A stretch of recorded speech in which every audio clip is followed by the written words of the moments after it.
ആണ് ദുആ ചെയ്തിട്ടുണ്ടോ? നീ കണ്ട ആൾക്കാർ ആമിനെ പറഞ്ഞു. തിരുവനന്തപുരത്തുണ്ട്, കൊല്ലത്തുണ്ട്, ആലപ്പുഴയിലുണ്ട്, എറണാകുളത്തുണ്ട്, കോഴിക്കോടുണ്ട്. കണ്ട ഡോക്ടർ മൊത്തം പോയി കണ്ടു. ഇപ്പം മടുത്തു. എല്ലാ മരുന്നും കഴിച്ച് നീ മടുത്തു. എൻ്റെ പ്രിയപ്പെട്ട സഹോദര, ഞാൻ എവിടെ നിന്നാ പറയണമെന്ന് എനിക്ക് നല്ല ഓർമ്മയുണ്ട്. അള്ളാഹു ഉസ്താദിന് ആഫിയത്തും ദീർഘായുസ്സും കൊടുക്കുമാറാകട്ടെ. ഞാൻ എവിടെ നിന്നാ പറയുന്നത്? ഞാൻ നിങ്ങളുടെ ഇവിടുത്തെ സ്ഥാപനത്തിൽ പഠിപ്പിക്കുന്ന ഉസ്താദിൻ്റെ അടുത്ത് തന്നെയാണ് പറയണത്. പറഞ്ഞില്ലേ ഉസ്താദ്? അൽഹംദുലില്ലാഹ്, ഇത്ര വർഷങ്ങൾക്ക് ശേഷമല്ലേ അല്ലേ?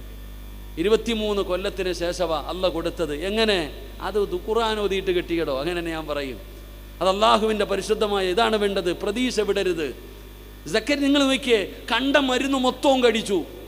എന്നാ അല്ല പറഞ്ഞ മരുന്ന് കഴിച്ചിട്ടുണ്ടോ? ഖുർആനിലില്ലാത്ത മരുന്നുണ്ടോ കാക്ക? അള്ളാൻ്റെ വിശുദ്ധമായ ഖുർആനിൽ അല്ല പറയാത്ത എന്തു മരുന്ന്? എല്ലാ രോഗത്തിനും മരുന്നുണ്ടോ? ഖുർആനിലില്ലാത്ത ഒന്നുമില്ല. ഉസ്താദെ കച്ചവടം ഇല്ല. കച്ചവടം ഇല്ലാത്ത നിന്നോട് ഖുർആൻ പറഞ്ഞ മരുന്നുണ്ടല്ലോ. അല്ല പറഞ്ഞല്ല മരുന്ന് കച്ചവടത്തിൽ ബർക്കത്തുണ്ടാകാൻ എന്താ ചെയ്യേണ്ടതെന്ന്. മഹാനായ സക്കരിയ നബി അലൈഹിസ്സലാം, ഞാൻ പറഞ്ഞു വന്നത്, നമുക്ക് നിരാശയാ. ഡോക്ടർ പറഞ്ഞു ഇല്ല കഴിഞ്ഞു, 35 കഴിഞ്ഞു, 40 കഴിഞ്ഞു, ഇല്ല. ഓ മച്ചാടെ കുഴപ്പമാ, ഭർത്താവിൻ്റെ കുഴപ്പമാ, ഭാര്യയുടെ കുഴപ്പമാ, എനിക്ക് കുഴപ്പമൊന്നുമില്ല, ഓളുടെ കുഴപ്പം. ആര് പറഞ്ഞ്? എൻ്റെ പ്രിയപ്പെട്ട സഹോദരങ്ങളെ, സഹോദരിമാരെ, അള്ളാഹുവിൻ്റെ ഖുർആൻ പറഞ്ഞ മരുന്ന് കഴിക്കണം. മക്കളില്ലാത്തവർ ജീവിതത്തിൽ പ്രയാസങ്ങൾ ഉണ്ടാകുമ്പോൾ, രോഗങ്ങളും ബുദ്ധിമുട്ടുകളും ഉണ്ടാകുമ്പോൾ ഖുർആൻ എടുത്തു വെച്ചിട്ട് ചോദിക്കണം. അറിവുള്ളവരോട് പോയി ചോദിക്കണം, ഖുർആനി വല്ല മരുന്നുണ്ടോയെന്ന്. മക്കളില്ലാത്തവർക്കും മക്കളെ കിട്ടാൻ ഖുർആൻ പറഞ്ഞ മരുന്നുണ്ട് പെങ്ങളെ. ഏതാ മരുന്ന്? മഹാനായ ഹസൻ ബസ്രി തങ്ങളുടെ ചരിത്രം എടുത്തു നോക്ക്. ഒരിക്കൽ കുട്ടികൾക്ക് പാഠം എടുത്തുകൊണ്ടിരിക്കുക, കുട്ടികൾക്ക് കിതാബ് എടുത്തുകൊണ്ടിരിക്കുക. അപ്പോഴാണ് ഒരാൾ കയറി വന്നിട്ട് പറഞ്ഞു, തങ്ങളെ വെള്ളമില്ല, വല്ലാത്ത ക്ഷാമമാണ്, വെള്ളമില്ല, വലിയ ബുദ്ധിമുട്ടാണ്, മഴയില്ല, വല്ലാത്ത പ്രയാസം, ദുആ ചെയ്യണം, എന്താ ചെയ്യാ? മഹാനായ ഹസൻ ബസ്രി തങ്ങൾ പറഞ്ഞു അത്രേ, അസ്തഗ്ഫിറുല്ലാഹ് പറഞ്ഞു കേട്ടോ, അസ്തഗ്ഫിറുല്ലാഹൽ അലീം പറഞ്ഞോ. വെള്ളമില്ല അല്ലേ? പറഞ്ഞോളാൻ പോയി. കുറച്ച് കഴിഞ്ഞപ്പോൾ രണ്ടാമതൊരാൾ കയറി വന്നു. തങ്ങളെ കച്ചവടമൊക്കെ ആകെ പ്രശ്നത്തിലാണ്, വല്ലാത്ത പ്രയാസത്തിലാണ്, ദുആ ചെയ്യണം, എന്താ ചെയ്യാ? കച്ചവടമൊക്കെ ബുദ്ധിമുട്ടായില്ലേ? അസ്തഗ്ഫിറുല്ലാഹൽ അലീം പറഞ്ഞോ, പൊക്കോളാൻ പറഞ്ഞു. മൂന്നാമതൊരാൾ കയറി വന്നു. തങ്ങളെ കല്യാണം കഴിഞ്ഞിട്ട് കുറേ കാലമായി, മക്കളില്ല, ഇല്ലാത്ത ബുദ്ധിമുട്ട്, ഭാര്യ ഭയങ്കര സങ്കടത്തിലാണ്, തങ്ങളെ മക്കളില്ല അല്ലേ? അസ്തഗ്ഫിറുല്ലാഹ് പറഞ്ഞു. അപ്പം ഇത് കേൾക്കണ ശിഷ്യന്മാരുടെ കിളി പോയിട്ടുണ്ടാകും. എടാ ഉസ്താദ് എല്ലാത്തിനും ഒരു മരുന്നാ പറഞ്ഞ്. മക്കളില്ലെന്ന് പറഞ്ഞവരോടും, കച്ചവടത്തിൽ അഭിവൃദ്ധി വേണമെന്ന് പറഞ്ഞവരോടും, വെള്ളമില്ല മഴ വേണമെന്ന് പറഞ്ഞവരോടും എല്ലാവരോടും പറഞ്ഞ അസ്തഗ്ഫിറുല്ലാഹ്. അപ്പം ശിഷ്യന്മാർ തന്നെ ചോദിച്ചു, ഇതെന്തേ ഉസ്താദെ എല്ലാത്തിനും ഒരു മരുന്ന്? എല്ലാത്തിനും ഒരു മരുന്നെന്താ? അപ്പോഴാണ് മഹാനവറുകൾ അവിടെ നിന്ന് പറയുകയാ, ഞാൻ പറഞ്ഞതല്ല മക്കളെ, അല്ലാഹു പറഞ്ഞതാണ്. ഫഖുൽതു അസ്തഗ്ഫിറൂ റബ്ബക്കും ഇന്നഹു കാന ഗഫാറാ യുർസിലിസ് സമാഅ അലൈക്കും മിദ്റാറാ വയുംദിദുകും ബിഅംവാലിൻ വബനീൻ വയജ്അൽ ലക്കും ജന്നാത്തിൻ വയജ്അൽ ലക്കും അൻഹാറാ. അല്ല പറഞ്ഞ മരുന്നാണ്. സഹോദരാ, വെള്ളമില്ലേ? കിണറ്റിലെ വെള്ളമില്ലാതെ ബുദ്ധിമുട്ടുന്നവരെ പറഞ്ഞോ, അസ്തഗ്ഫിറുല്ലാഹൽ അലീം. കടയിൽ കച്ചവടമില്ല, അയൽവാസിയുടെ കടയ്ക്കകത്ത് ആള് കയറുന്നത് കാണുമ്പോ അവിടെ ഇരുന്ന് അസൂയപ്പെടല്ലേ. പറഞ്ഞോ, അസ്തഗ്ഫിറുല്ലാഹൽ അലീം. അല്ലാഹു തരും സഹോദരാ. മക്കളില്ലേ പെങ്ങള്? അല്ലയല്ലേ പറഞ്ഞത് അസ്തഗ്ഫിറുല്ലാഹ് പറയാ? പറഞ്ഞു പെണ്ണേ, അല്ലാഹു നിനക്ക് മക്കളെ തരും പെങ്ങളെ. അതുകൊണ്ട് ഞാൻ പറയുകയാണ്, പ്രതീക്ഷ കൈവിടണ്ട. അള്ളയാണ് നമ്മുടെ കൂടെയുള്ളത്, അള്ളാഹുവാണ് നമ്മുടെ കൂടെ ഏറ്റവും അടുത്തുള്ളത്. ചോദിച്ചാ തരുന്നവനാണ് അല്ലാഹ്. ദുആയിക്കൊരു മടിയും വേണ്ട, ദുആയിക്കൊരു മടിയും വേണ്ട. എന്തിനാ എപ്പോഴും ദുആ മജ്ലിസും ദുആയും എന്തിനാ ഉസ്താദ്? ചെയ്തോ ദുആയോ. ദുആ ചെയ്താൽ അല്ലാഹു തരുന്ന പ്രതിഫലം എന്തെന്നറിയോ? നഷ്ടമില്ലാത്ത കച്ചവടമാ, നഷ്ടമില്ലാത്ത കച്ചവടമാണ് ദുആ. പോ സഹോദരാ, എടോ എൻ്റെ മുമ്പിൽ ആരെങ്കിലും ഒന്ന് കൈനീട്ടിയാ ഞാൻ നിങ്ങളെ വെറുതെ മടക്കിയേക്കാം. പക്ഷേ ആരെങ്കിലും അല്ലാഹുവിൻ്റെ മുമ്പിൽ കൈയുയർത്തിയ അല്ലാഹു വെറും കൈയോടെ മടക്കൂല. അവൻ എത്ര മോശക്കാരനാകട്ടെ, അല്ലാഹു വെറും കൈയോടെ മടക്കൂല. അല്ലാഹു മാന്യനാണ്. 1/3 അല്ലാഹു നിനക്ക് തരുമെന്ന് ആദരവായ പ്രവാചകൻ നബി മുഹമ്മദ് മുസ്തഫ സല്ലല്ലാഹു അലൈഹി വസല്ലമ തങ്ങൾ പറയുകയാണ്, ഒരാൾ ലോകത്തിന്റെ അധിപനായ അല്ലാഹുവിന്റെ മുമ്പിൽ കൈയുയർത്തിയാൽ ആ കൈ വെറുതെ അല്ലാഹു മടക്കൂല. എന്തെങ്കിലും ഒന്ന് തരും സഹോദരാ. ഒന്നുകിൽ നീ ചോദിച്ചത് അല്ലാ എനിക്ക് സമാധാനമുള്ള ഒരു ജീവിതം വേണം പടച്ചവന്. ചോദിച്ചാൽ അല്ലാഹു നിനക്കത് തരുമടോ? അല്ലെങ്കിൽ നബി തങ്ങൾ പറയുകയാ, ചോദിച്ചത് അല്ലാഹു തരൂല, അത് പരലോകത്തേക്ക് അല്ലാഹു മാറ്റിവെക്കുകയാണ്. നാളെ മീസാൻ എന്ന് പറയുന്ന ത്രാസിലേക്ക് മാറ്റിവെക്കുകയാണ്. ഇന്ന് നീ സങ്കടപ്പെട്ടു, നാളെ അല്ലാഹു നിനക്ക് സന്തോഷം തരും സഹോദരാ. ദുഃഖിക്കണ്ട, വിഷമിക്കണ്ട. പടച്ചവനെ ഇനി അല്ലാഹു ദുനിയാവിൽ നീ ചോദിച്ചത് തന്നില്ല, ആഖിറത്തിലേക്ക് അല്ലാഹു മാറ്റിവെച്ചില്ല. എന്നാ 3ാമത്തെ പ്രതിഫലം എന്തെന്നറിയോ?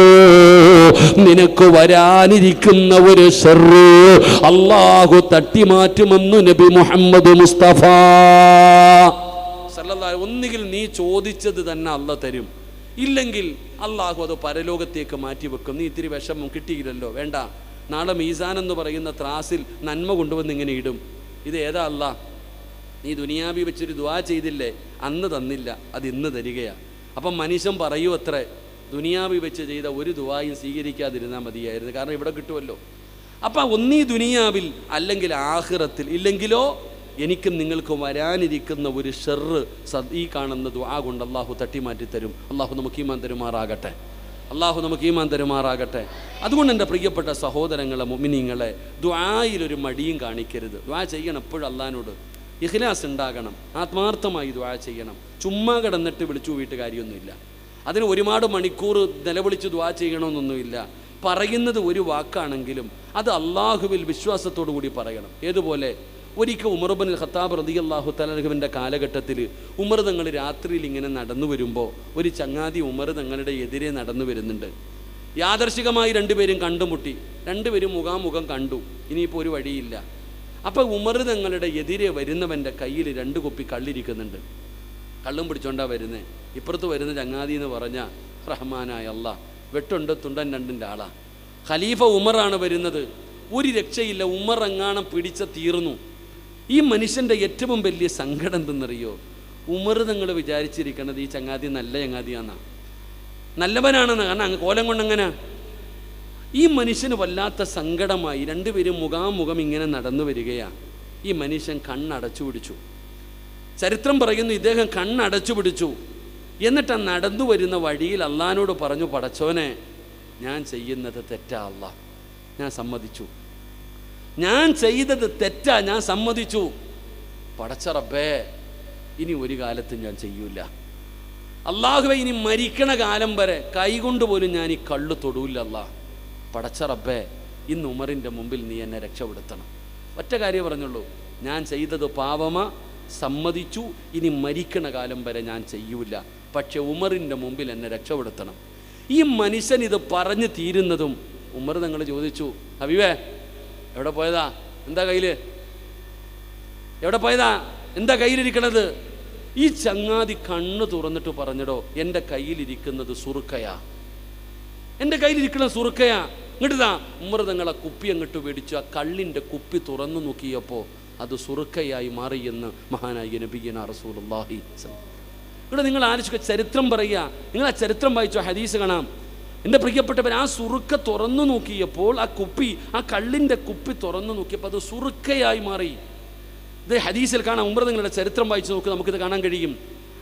അപ്പം എന്ത് ധൈര്യത്തിലായി മനുഷ്യൻ ഇത് പറഞ്ഞത്? അവിടെയാ എൻ്റെ റബ്ബെന്നെ കൈവിടില്ല എന്നുള്ള വിശ്വാസം. ഒറ്റ വാക്കേ പറഞ്ഞുള്ളൂ, അല്ലാ ഇനി മരിക്കണ കാലം വരെ തൊടൂലല്ല, ചെയ്യില്ല, അല്ലാഹ് പുറത്തുതാ. ഒരൊറ്റ വാക്ക്. ഇതാണ് ദുആ. ഈ പ്രതീക്ഷയോടുകൂടി വേണം നമ്മൾ ദുആ ചെയ്യാൻ. ഞാൻ ചോദിക്കട്ടെ, നിനക്ക് എന്താ ഇത്ര മടി? ഈ ഇരിക്കണ ഓരോ മനുഷ്യനോടും ചോദിക്കട്ടെ, നീ ചോദിച്ച എന്താ അല്ലാഹ് നിനക്ക് തരാത്ത? ഒന്ന് പറ. ഞാനോ നിങ്ങളോ അള്ളാഹുവിനോട് ചോദിച്ച എന്തേ അല്ലാഹ് തരാത്ത? ചോദിച്ചതൊക്കെ തന്നിട്ടില്ലേ? എൻ്റെ കഴിവില്ല അള്ളാഹിന്. അതുകൊണ്ട് അള്ളാഹുവിൽ പ്രതീക്ഷ വെച്ചുകൊണ്ട് ദുആ ചെയ്യും. അങ്ങനെ ദുആ ചെയ്യുന്നവർക്കാണ് അള്ളാഹു ഫിർദൗസ് ഒരുക്കി വെച്ചിരിക്കുന്നത്. അള്ളാഹു ആ കൂട്ടത്തിൽ നമ്മളെ പെടുത്തുമാറാകട്ടെ. അള്ളാഹു ഇന്ന് ഈ മജ്ലിസിൽ നടക്കുന്ന ദുആയ്ക്ക് അള്ളാഹു ഇജാബത്ത് നൽകി അനുഗ്രഹിക്കുമാറാകട്ടെ. ഇപ്പം എൻ്റെ പ്രിയപ്പെട്ട സഹോദരങ്ങളെ, സമയം 10 മണിയായോപ്പാ? സമയം 10 മണിയായോ? ബാസിയാർ 10 മണി വരെ എന്നാ പറഞ്ഞ, 10 മിനിറ്റും കൂടെ ഉണ്ട്. ഇൻഷാ അല്ലാഹ് ഒരു നന്മ കൂടെ പറഞ്ഞ് ദുആ ചെയ്ത് പിരിയ. അള്ളാഹു ഈമാൻ തരുമാറാകട്ടെ. പറഞ്ഞ കൂടെ പഠിച്ചൂടെ? നിർത്തണോ പറയണോ? നിർത്തണോ? ഒരു നന്മ കൂടെ. മൂന്നാമത്തെ സ്വഭാവം എന്താ? അള്ളാഹുവിന്റെ പരിശുദ്ധമായ ഖുർആൻ പറയുന്നു, മൂന്നാമത്തെ സ്വഭാവ ഗുണമെന്തെന്നറിയോ? വകാനൂ ലനാ ഖാശിഈൻ. അവർക്ക് അല്ലാഹുവിനെ വല്ലാത്ത ഭയമാണ്. അവർ അല്ലാഹുവിനെ ഭയന്ന് ജീവിക്കുന്നവരാണ്. അവർ അല്ലാഹുവിനെ പേടിച്ച് ജീവിക്കുന്നവരാണ്. അവരുടെ മുമ്പിൽ അല്ലാഹുവിന്റെ പേര് പറഞ്ഞാൽ, അല്ലാ എന്ന് പറഞ്ഞാ ഭയമാണ്, അല്ല എന്ന് പറഞ്ഞാ പേടിയാണ്. ഇന്നമൽ മുഅ്മിനൂനല്ലദീന ഇദാ ദുകിറല്ലാഹു വജിലത് ഖുലൂബുഹും വഇദാ തുലിയത് അലൈഹിം ആയാതുഹു സാദതുഹും ഈമാനാ വഅലാ റബ്ബിഹിം യതവക്കലൂൻ. അല്ലാഹുവിനെ കുറിച്ച് പറയപ്പെട്ട് കഴിഞ്ഞാൽ അവരുടെ കണ്ടടങ്ങൾ നിറയുകയാണ്, കൈകാലുകൾ വിറയ്ക്കുകയാണ്, ഹൃദയങ്ങൾ പിടയ്ക്കുകയാണ്. പടച്ചവനെ, ജീവിതത്തിൽ വന്നുപോയ പാപങ്ങളൊക്കെ ഓർമ്മ വരികയാണ്.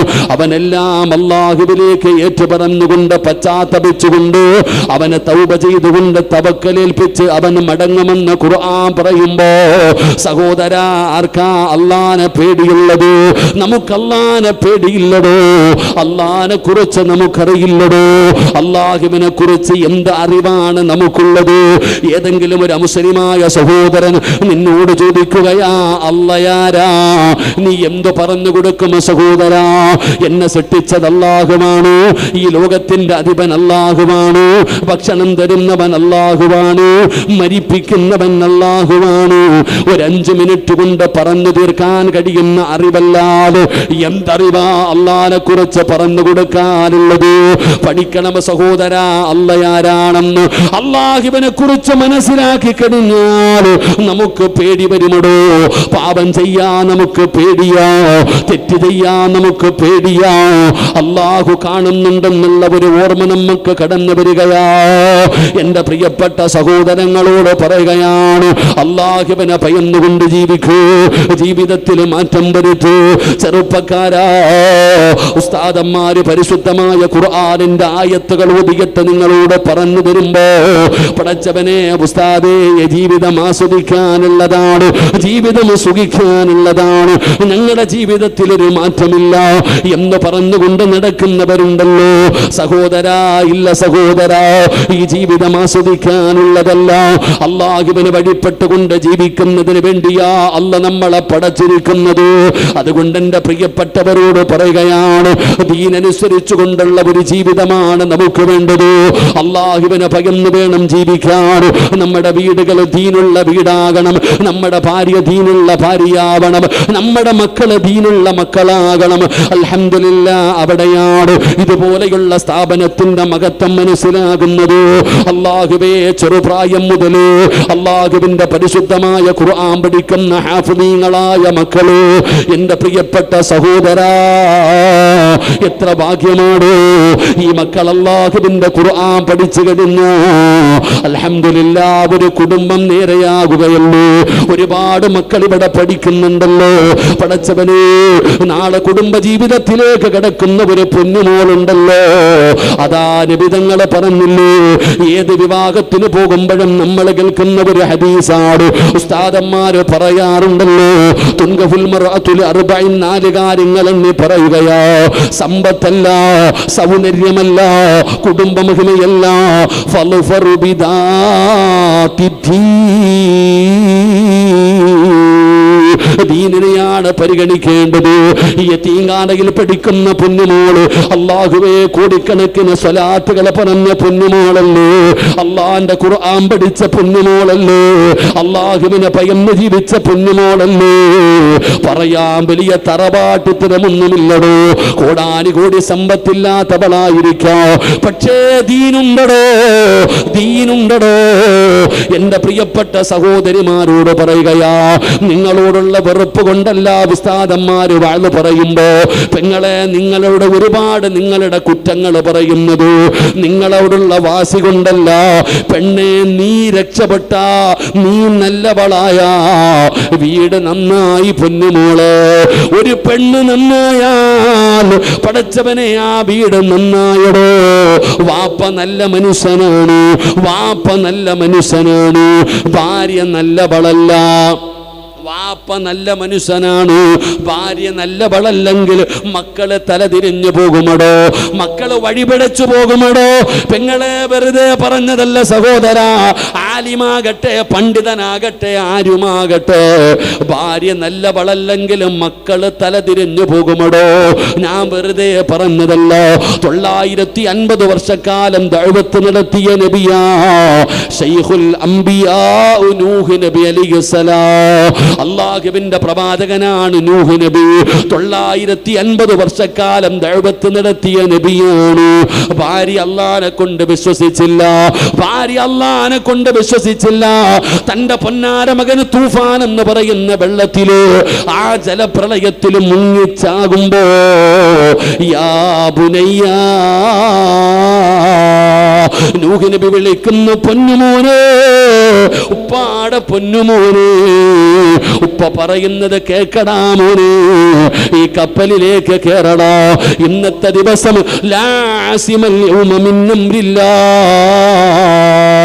ഇന്ന് വേറെ വഴിയൊന്നുമില്ലെന്ന് തന്റെ പൊന്നാര മകനോട് മഹാനായ നൂഹ് നബി പറയുമ്പോ, വാപ്പാടെ കാര്യം നോക്കിക്കോ, ഞാൻ ആ കാണുന്ന പർവ്വതത്തിന്റെ മുകളിൽ കയറി രക്ഷപ്പെടുമെന്ന് പറഞ്ഞു. തന്റെ പൊന്നാര മകന് കണ്ണിന്റെ മുമ്പിൽ കിടന്ന് മുങ്ങി മരിച്ചടോ. കാണേണ്ടവെന്ന് സഹോദരാ, ഏ ചെറുപ്പക്കാരാ, മഹാനായ ലൂത്ത് നബി അലൈഹിസ്സലാം, ലൂത്ത് നബിയുടെ ചരിത്രം പഠിച്ചവരാണല്ലോ. അതും പ്രവാചകനായിരുന്നു. ഭാര്യ അല്ലാഹനെ കൊണ്ട് വിശ്വാസമില്ലാത്തവളായിരുന്നു. തന്റെ മക്കളും തലതിരിഞ്ഞു പോയെന്ന ചരിത്രം പറയുകയാ. അല്ലാഹു പറയുകയാ, ഈ പ്രവാചകന്മാരുടെ ഭാര്യമാരെ പോലെ നിങ്ങളാകല്ലോ എന്ന് ഖുർആൻ ഖിയാമത്ത് നാൾ വരെയുള്ള പെണ്ണുങ്ങളോട് പറയുമ്പോ, സഹോദരി, നീ നല്ലവളാകണം മോളെ. നീ നല്ലവളായാൽ കുടുംബം നന്നായി. പെങ്ങള്, ദീനുള്ള പെണ്ണിനെ വിവാഹം കഴിക്കാൻ പറയാനുള്ള കാരണം എന്താ? ഒറ്റ ചരിത്രം പറഞ്ഞുകൊണ്ട് നിർത്തുകയാ. മഹാനായ സയ്യിദുനാ ഉമർ ഇബ്നുൽ ഖത്താബ്, ഉമർ തങ്ങളെ രാത്രിയിൽ ഇങ്ങനെ ഇറങ്ങി നടക്കാറുണ്ട്. തന്റെ ജനതയെ കുറിച്ച് പഠിക്കുന്നതിന് വേണ്ടി, അവരുടെ പ്രയാസങ്ങളെ കുറിച്ച് അറിയുന്നതിന് വേണ്ടി. ഖലീഫ ഉമർ തങ്ങൾ ഇങ്ങനെ ഇറങ്ങി നടക്കുമ്പോ ഒരു വീടിന്റെ പരിസരത്തുകൂടെ നടന്നു പോവുകയാണ്. വീടിനകത്ത് വഴക്ക് നടക്കുകയാണ്. ഉമർ തങ്ങൾ നോക്കുമ്പോ ഒരു വീടിനകത്ത് ഒരു ഉമ്മയും മകളും കൂടെ വഴക്ക് കൂടുകയാ. ഉമ്മ പറയുന്നു, മോളെ, പാലില് വെള്ളം കലർത്തു മോളെ. ഉമർ തങ്ങൾ ഒളിഞ്ഞു കേട്ടതല്ല, നടന്നു പോകുന്ന വഴിയിൽ വഴക്ക് കേട്ടപ്പോൾ ഒന്ന് നിന്നുപോയതാണ്. ഉമ്മ മകളോട് പറയുകയാ പാലിൽ വെള്ളം കലർത്താൻ. മകള് പറഞ്ഞു പാപവാ ഉമ്മ, ഇത് വഞ്ചനയാ ഉമ്മ, ഇത് തെറ്റാ ഉമ്മ, ഞാൻ ചെയ്യില്ല. മകളോട് ഉമ്മ പറയുകയാ പാലിൽ വെള്ളം കലർത്തടി. മകള് പറഞ്ഞു ഉമ്മ, ഖലീഫ ഉമറാണ് രാജ്യം ഭരിക്കുന്നത്, ഉമറങ്ങാണ് മറിഞ്ഞ നമ്മളെ വെറുതെ വിടത്തില്ല ഉമ്മ. ആ പൊന്നുമകൾ ഉമ്മയോട് പറയുമ്പോ ഉമ്മ ചോദിക്കുകയാ ഉമറെങ്ങനെ അറിയാനാണ്? ഉമർ കടന്ന് ഉറക്കമായിരിക്കും, ഈ രാത്രിയിൽ നമ്മുടെ വീടിനകത്ത് വെള്ളം കലർത്തുന്നത് ഉമറെങ്ങനെ അറിയാനാ? നിന്നോട് വെള്ളം കലർത്താനാ പറയുന്നത്. ആ മകള് പറഞ്ഞ മറുപടി എന്തെന്നറിയോ? ഉമ്മ, ഖലീഫ ഉമർ ഉറങ്ങുമായിരിക്കും, ഖലീഫ ഉമർ അറിയുന്നില്ലായിരിക്കും, പക്ഷേ ലോകത്തിന്റെ അധിപനായ അല്ലാഹ് കാണുന്നുണ്ട് ഉമ്മ. ഇന്നി അഖാഫുല്ലാഹ്.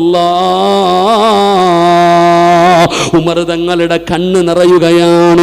വീട്പടച്ചവനെ, ഉമർ തങ്ങൾ ആ വീടിനടയാളം വെച്ചു. രാവിലെ സുബഹി നമസ്കാരം കഴിഞ്ഞു. ഒരാളെ പറഞ്ഞു വിട്ട ആ പെൺകുട്ടിയെ കുറിച്ച് പഠിക്കാൻ ആ വീട്ടിലേക്ക് കടന്നു ചെന്നപ്പോ ആ പൊന്നാര മകൾ യതീമായിരുന്നു.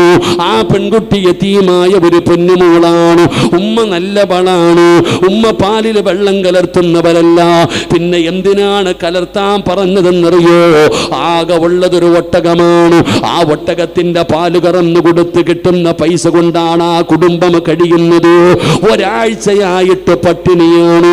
ഒട്ടകത്തിന് പാലില്ലാത്തത് കാരണം ഒരാഴ്ചയായി അവര് ഭക്ഷണം കഴിച്ചിട്ട് അപ്പോഴാണ് ഒരൽപ്പം പാല് കിട്ടിയത്. ഉമ്മ പറഞ്ഞു വെള്ളം കലർത്തി കൊടുത്താ വല്ലതും കിട്ടുമല്ലോ, അതുകൊണ്ട് നമുക്ക് ഭക്ഷണം കഴിക്കാമല്ലോ. അപ്പോഴാണ് ആ മകള് പറഞ്ഞത് അല്ലാഹ് കാണുന്നുണ്ടെന്ന്. ഉമർ തങ്ങൾ നേരെ വീട്ടിലേക്ക് കടന്നു ചെന്നു. ഒരു രാജ്യത്തിന്റെ പ്രധാനമന്ത്രിയാണ്, ഒരു രാജ്യത്തിന്റെ പ്രസിഡന്റാണ്. തന്റെ ആൺമക്കളെ വിളിച്ചിട്ട് പറഞ്ഞു, മക്കളെ, സമ്പത്തില്ലടാ, വലിയ കൊട്ടാരമില്ല, ഒരു പാവപ്പെട്ട ഒരു പെണ്ണുണ്ട്, അവൾക്ക് അല്ലാഹുവിനെ വല്ലാത്ത പേടിയാ, അവൾ അല്ലാഹുവിനെ പേടിയുള്ളവളാ, എനിക്ക് വിവാഹം കഴിക്കണമെന്ന് ആഗ്രഹമുണ്ട്, പക്ഷേ പ്രായം ചെന്നത് കാരണം എനിക്ക് പറ്റൂല. ഉമർ തങ്ങൾ ചോദിക്കുകയാണ്, രണ്ടാമക്കളെ വിളിച്ചു. ഖലീഫ ഉമർ തങ്ങൾ രണ്ടാമക്കളെയും വിളിച്ചു. എന്നിട്ട് പറഞ്ഞു, നിങ്ങൾ ആരെങ്കിലും ആ പെൺകുട്ടിയെ കെട്ടുമോ? ഉമർ തങ്ങളുടെ പൊന്നാര മകൻ പറഞ്ഞു, എനിക്ക് വേണം ബാപ്പാ, എനിക്ക് വേണം. അല്ലാഹുവിനെ ഹൃദയത്തിൽ കൊണ്ടു നടക്കുന്ന ആ പെണ്ണിനെ എനിക്കാണ് വേണ്ടതെന്ന് പറഞ്ഞ് വിവാഹം കഴിക്കുകയാ. ഇതാണോ ഹൃദയത്തിൻ്റെ അകത്തള്ളയുണ്ടാകണം, ദീനുള്ള പെണ്ണിനെ വിവാഹം കഴിക്കണം. നിങ്ങൾക്ക് ചരിത്രമറിയുമോ? മഹാനായ ഉമർ ഇബ്നു അബ്ദുൽ അസീസ്, ഉമർ ഇബ്നു അബ്ദുൽ അസീസ് തങ്ങളുടെ ചരിത്രം വായിച്ചു നോക്കിയിട്ടുണ്ടോ? കരയും ചെറുപ്പക്കാരാ, ഉമർ ഇബ്നു അബ്ദുൽ അസീസ് തങ്ങളുടെ ചരിത്രം കരയാതെ വായിച്ചു തീർക്കാൻ കഴിയില്ല. ആ ഉമർ ഇബ്നു അബ്ദുൽ അസീസ് തങ്ങൾക്ക് മനസ്സിലായി തന്റെ മരണമെടുത്തെന്ന്. തന്റെ മരണത്തിന്റെ അടയാളങ്ങൾ കണ്ടു. പടച്ചവനെ, കുളിച്ച് റെഡിയാവുകയാണ്. നേരെ റൂമിനകത്ത് കയറി വന്നു. അതാ തന്റെ കട്ടിലിൽ വന്ന് താൻ കിടക്കുന്ന സ്ഥലത്ത് വന്നിരിക്കുകയാണ്. എന്നിട്ട് വിളിക്കുന്നു, ഫാത്തിമ. തന്റെ ഭാര്യയായ ഫാത്തിമാനെ അടുത്ത് വിളിക്കുകയാണ്, തന്റെ പ്രിയതമ അടുത്ത് വിളിക്കുകയാണ്. എന്നിട്ട് പറഞ്ഞു, ഫാത്തിമ, പൊരുത്തം തരണേ ഫാത്തിമ, എന്റെ മരണം അടുത്തിരിക്കുന്നു ഫാത്തിമ. തന്റെ ഫാത്തിമയോട് പൊരുത്തം ചോദിക്കുകയാണ്, യാത്ര പറയുകയാണ്, വസിയ്യത്തുകൾ ചെയ്യുകയാണ്. പടച്ചവനെ, രണ്ടുപേരും ഒരുപാട് നേരം സംസാരിക്കുകയാണ്. സംസാരിച്ചു കഴിഞ്ഞപ്പോ ഉമർ ഇബ്നു അബ്ദുൽ അസീസ് ചോദിക്കുന്നു, ഫാത്തിമ, നിനക്ക് എന്നോട് വല്ലതും പറയാനുണ്ടോ ഫാത്തിമ? ഫാത്തിമ കരയുകയാണ്. കാരണം ഭർത്താവ് മരിക്കാൻ പോവുകയാണ്. ഉമർ ഇബ്നു അബ്ദുൽ അസീസ് ചോദിക്കുമ്പോ ഫാത്തിമ എന്ന് പറയുന്ന ഭാര്യ കരയുകയാണ്. ഉമർ ഇബ്നു അബ്ദുൽ അസീസ് പറഞ്ഞു, ഫാത്തിമ, എങ്കിൽ റൂമിന്റെ പുറത്തിറങ്ങി വാതിലടയ്ക്ക് ഫാത്തിമ. റൂമിന്റെ പുറത്തിറങ്ങിയിട്ട് എന്റെ വാതിലടയ്ക്ക് ഫാത്തിമ. ഫാത്തിമ കരയുകയാണ്, എന്തിനാ എന്നെ റൂമിന്റെ പുറത്ത് പുറത്തിറക്കുന്നത്. ഈ അവസാന സമയം ഞാൻ നിങ്ങളുടെ കൂടെ നിൽക്കേണ്ട സമയമാണ്. എന്തിനാ എന്നെ പുറത്താക്കുന്നത്? ഉമർ ഇബ്നു അബ്ദുൽ അസീസ് പറഞ്ഞ മറുപടി എന്തെന്നറിയോ? ഇന്നി അറാ ഖലഖൂ ലൈസൂ ബിഉനാസിൻ വലാ ജാ ഫാത്തിമ, മനുഷ്യനും ജിന്നുകളുമല്ലാത്ത ഒരു വിഭാഗം വരുന്നു ഫാത്തിമ. എന്റെ അതിഥികൾ വരുന്നു ഫാത്തിമ. ഒന്നിറങ്ങു ഫാത്തിമ, ഒന്ന് പുറത്തിറങ്ങി വാതിലടയ്ക്ക് ഫാത്തിമ. മനസ്സില്ല മനസ്സോട് ഫാത്തിമ എന്ന് പറയുന്ന പ്രിയപ്പെട്ട ഭാര്യ റൂമിന്റെ പുറത്തിറങ്ങി വാതിലടയ്ക്കുകയാണ്. സമാധാനമില്ലടോ. ഭർത്താവ് സക്കറാത്തിന്റെ ബസ്സയിൽ റൂമിനകത്ത് കിടക്കുകയാണ്. ഭാര്യ പുറത്തു നിന്ന് കരയുകയാണ്. അവസാനം എന്ത് ചെയ്തെന്നറിയുവോ? ആരാ? അല്ലാഹ്. എന്റെ പ്രിയപ്പെട്ട ഭർത്താവിനെ കാണാൻ വരുന്നത് ആരാണ്? ഉമർ ഇബ്നു അബ്ദുൽ അസീസ് റളിയല്ലാഹു തആല അൻഹുവിന്റെ ഭാര്യ. ആ ഫാത്തിമ വാതിലിന്റെ പഴുതിലൂടെ ഒളിഞ്ഞു നോക്കുകയാണ്. തന്റെ ഭർത്താവിന്റെ റൂമിനകത്തേക്ക് ഒളിഞ്ഞു നോക്കുമ്പോ ഭർത്താവ് പറയുന്നത് എന്തെന്നറിയുമോ? അസ്സലാമു അലൈക യാ അസ്റായീൽ. അസ്റായീലിനോട് സലാം പറയുകയാണ്. തന്റെ റൂഹ് പിടിക്കാൻ വരുന്ന മലക്കിനോട് അവിടുന്ന് സലാം പറയുകയാ, അവിടുന്ന് സ്വീകരിക്കുകയാ, അവിടുന്ന് സ്വീകരിക്കുകയാ. ഫാത്തിമ എന്ന് പറയുന്ന പ്രിയപ്പെട്ട ഭാര്യയുടെ കണ്ടടങ്ങൾ നിറഞ്ഞു വിഴുകുകയാണ്. തന്റെ ഭർത്താവിന്റെ മരണമെടുത്തിരിക്കുന്നു. റൂഹ് പിടിക്കാനുള്ള മലക്ക് കടന്നു വന്നിരിക്കുന്നു. ഭർത്താവ് ഒറ്റയ്ക്ക് റൂമിനകത്ത് കിടക്കുകയാണ്. സമാധാനമില്ലാതെ ഫാത്തിമ എന്ന് പറയുന്ന ഭാര്യ രണ്ടാമതും റൂമിന്റെ വാതിലിന്റെ പഴുതിലൂടെ ഒളിഞ്ഞു നോക്കുമ്പോ സുബ്ഹാനല്ലാഹ്, ഖുർആൻ ഓതുന്നു വാപ്പാ. എപ്പോഴാ ഖുർആൻ ഓതുന്നതെന്നറിയോ? അല്ലാഹുവേ, ഖാബിലുൽ അർവാഹ് മലക്ക് അസ്റായീൽ. അസ്റായീൽ എന്ന് പറയുന്ന മലക്കും തന്റെ അനുയായികളും റൂഹ് പിടിക്കുന്നതിന് വേണ്ടി വീടിനകത്തേക്ക് കടന്നു വന്നപ്പോ ഉമർ ഇബ്നു അബ്ദുൽ അസീസ് ഖുർആൻ ഓതുകയാ. ഏതായത്താ ഓതിയതെന്നറിയോ? ഏതായത്താ ഓതിയതെന്നറിയോ? സാധാരണായത്തല്ല, സാധാരണായത്തല്ല. പിന്നെ ഏതായത്താ പാരായണം ചെയ്തത്? തിൽക്കദ്ദാറുൽ ആഖിറത്തു നജ്അലുഹാ ലില്ലദീന ലാ യുരീദൂന ഉലൂവൻ ഫിൽ അർളി വലാ ഫസാദാ വൽആഖിബത്തു ലിൽമുത്തഖീൻ. വാതിലിന്റെ പഴുതിലൂടെ ഒളിഞ്ഞു നോക്കുന്ന പ്രിയതമയോട് ഉമർ ഇബ്നു അബ്ദുൽ അസീസ് വിളിച്ചു പറയുകയാ, തിൽക്കദ്ദാറുൽ ആഖിറത്തു നജ്അലുഹാ ലില്ലദീന ലാ യുരീദൂന ഉലൂവൻ ഫിൽ അർളി വലാ ഫസാദാ. ഫാത്തിമ വൽആഖിബത്തു ലിൽമുത്തഖീൻ. അല്ലാഹുവിനെ ഭയന്ന് ജീവിക്കുന്നവർക്കാണ് അല്ലാഹു നല്ല മരണം കൊടുക്കുന്നത്. തന്റെ പ്രിയതമയോട് വിളിച്ചു പറയുകയാ. ഫാത്തിമ നോക്കുമ്പോ മുഖത്തേക്ക് തുണി വലിച്ചിടുകയാ. ലാ ഇലാഹ ഇല്ലല്ലാഹ്. ഉമർ ഇബ്നു അബ്ദുൽ അസീസ് ഷഹാദത്ത് കലിമ പറയുകയാണ്. അനക്കമില്ലടോ. ഭർത്താവിന്റെ റൂമിനകത്ത് അനക്കമില്ല. ഫാത്തിമ ഓടുകയാണ്. വാതില് തുറന്ന് പ്രിയതമന്റെ റൂമിനകത്തേക്ക് ഓടിച്ചെല്ലുമ്പോ സുബ്ഹാനല്ലാഹ്, എന്തൊരു പ്രകാശമെന്നറിയോ?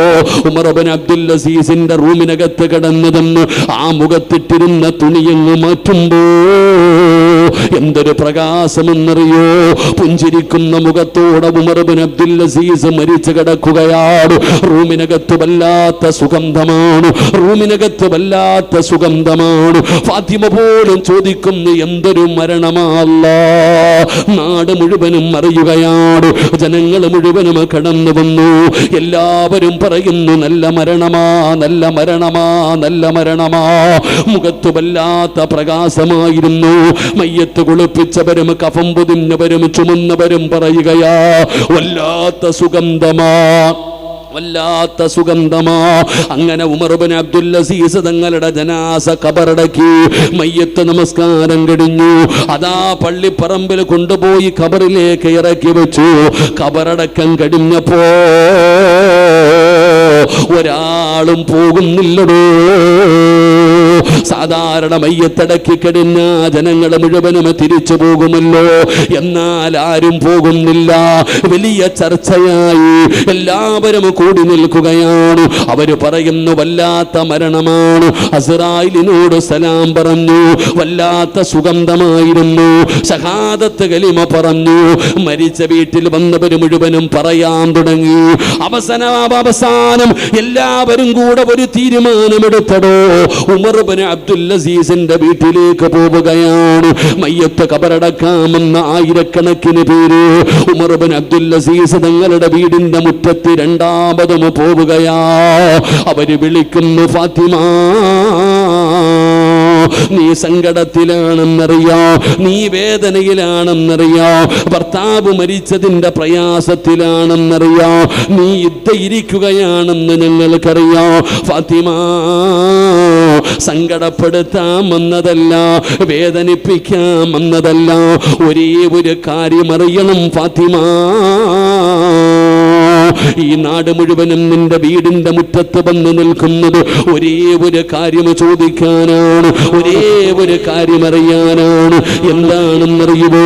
നിന്റെ ഭർത്താവ് മരിച്ചത് അസ്റായിലിനോട് സലാം പറഞ്ഞിട്ടാണ്. മുത്തഖീങ്ങൾക്കാണ് നല്ല മരണമുള്ളതെന്ന ഖുർആനിലായത്തോതിയല്ലോ. നിന്റെ ഭർത്താവിന്റെ മുഖത്ത് വല്ലാത്ത പ്രകാശമായിരുന്നു, ചിരിക്കുകയായിരുന്നു ഫാത്തിമ. നിന്റെ ഭർത്താവിന്റെ ശരീരത്തിന് വല്ലാത്ത സുഗന്ധമായിരുന്നു. ഇതുപോലെ ഒരു മരണം ഞങ്ങൾക്കും വേണം ഫാത്തിമ, ഞങ്ങൾക്കും ഇതുപോലെ ഒരു മരണം വേണം ഫാത്തിമ. അതുകൊണ്ട് നിന്റെ ഭർത്താവ് ചെയ്ത നന്മയൊന്ന് പറഞ്ഞു തരുമോ? നിന്റെ ഭർത്താവ് ചെയ്ത നന്മ മാത്രമൊന്ന് പറഞ്ഞതാ. ഭർത്താവിന്റെ ജനാസ ഖബറടക്കിയിട്ട് വീടിന്റെ മുറ്റത്ത് വന്ന് ജനങ്ങൾ ചോദിച്ചപ്പോ ഫാത്തിമ എന്ന് പറയുന്ന ഭാര്യ പറഞ്ഞ മറുപടി എന്തെന്നറിയോ? മകാന ഉമർ ഇബ്നു അബ്ദുൽ അസീസ് അഖ്സരിൽ ലിന്നാസ് സ്വലാത്തൻ വലാ സിയാമാ. എന്റെ ഭർത്താവ് ഒരുപാട് നിസ്കരിക്കുന്ന മനുഷ്യനായിരുന്നു, ഒരുപാട് നോമ്പ് പിടിക്കുന്ന മനുഷ്യനായിരുന്നു, ഒരുപാട് സദഖ ചെയ്യുന്ന മനുഷ്യനായിരുന്നു. എന്നൊന്നും ഞാൻ പറയൂല, എന്നൊന്നും ഞാൻ പറയൂല. എന്റെ ഭർത്താവിന് അല്ലാഹു ഇതുപോലെ ഒരു മരണം കൊടുക്കാ ഒരേ ഒരു കാരണമേ ഉള്ളൂ. ആ കാരണം എന്തെന്നറിയുമോ? ലാകിൻ വല്ലാഹി മാ റഅയ്തു അഹദൻ അഖ്വഫ ലില്ലാഹ്. ഈ ലോകം മുഴുവനും അടക്കി ഭരിക്കുന്ന രാജാതിരാജനായ മലിക്കുൽ ജബ്ബാറായ പടച്ച റബ്ബിനെ കൊണ്ട് തന്നെയാണ് സത്യം. മാ റഅയ്തു അഹദൻ അഖ്വഫ ലില്ലാഹ്. എന്റെ ഭർത്താവിനെ പോലെ പടച്ച റബ്ബിനെ ഭയന്ന് ജീവിച്ച വേറെ ഒരു മനുഷ്യന്, എന്റെ ഭർത്താവിനെ പോലെ അല്ലാഹുവിനെ പേടിച്ച് ജീവിച്ച വേറെ ഒരാള് എന്റെ ജീവിതത്തിൽ